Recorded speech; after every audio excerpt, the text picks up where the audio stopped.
Well, howdy there, Internet people. It's Bo again. So, today we're going to talk about Canada a little bit more, a couple things about that. Mainly that little roadblock there on the bridge that is no more. If you don't know, the bridge is open. At least it is at time of filming. I don't foresee it being retaken. So, how did they do when it comes to following the textbook, following the playbook, following the manual? They did everything right. They did everything right. The Canadian response at the bridge, it was absolutely textbook. So, short version, they put out the warning, you need to get out. Some people left. Some people stayed behind. They waited and watched them throughout the night, let them get tired. Some left. They moved in when there was a minimum amount of people. They used the minimum amount of force. They followed the textbook to the letter.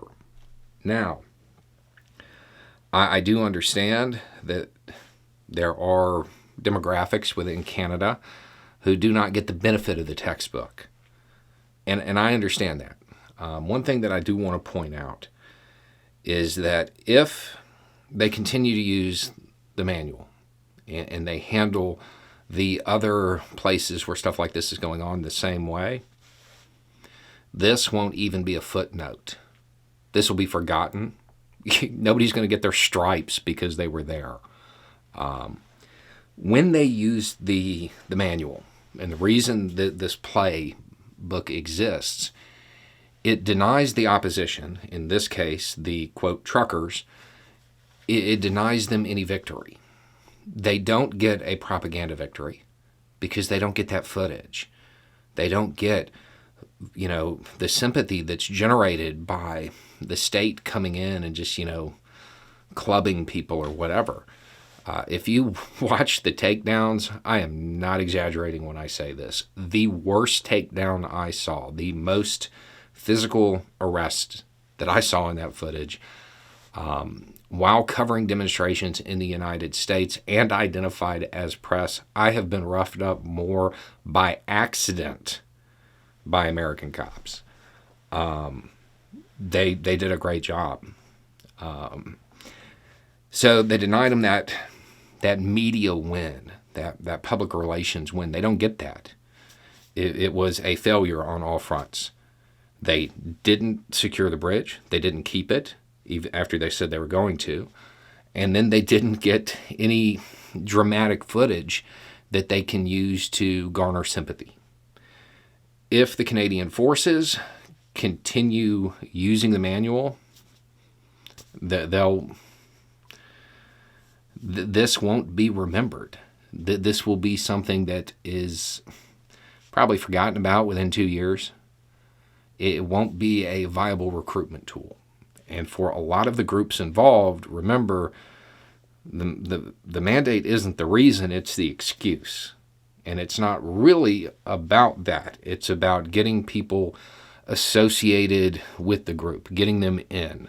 It's a recruitment effort, right? All the Canadian forces have to do is keep doing what they're doing, exactly the way they're doing it. And this will fade away. If they deviate, they may end up with an issue.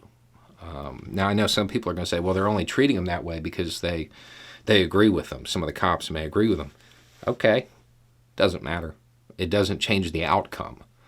And the outcome is that handling it the way they're handling it removes all of their talking points. It removes all of their PR wins. They don't get that dramatic footage. They don't get the image of the state coming in and just crushing the resistance. Nobody's going to root for them because they're the underdog. They just look silly now, and that would be the goal. Now, the other news from Canada is that they have the same problem the United States has. It appears that a couple of members of one of their high-speed teams, one of their elite units in the military, were involved. My understanding is that they are being processed out as we speak, which is the right move. But this shows, hopefully demonstrates to Canadian counterintelligence that they've got to look for this. This is a problem in the U.S. military.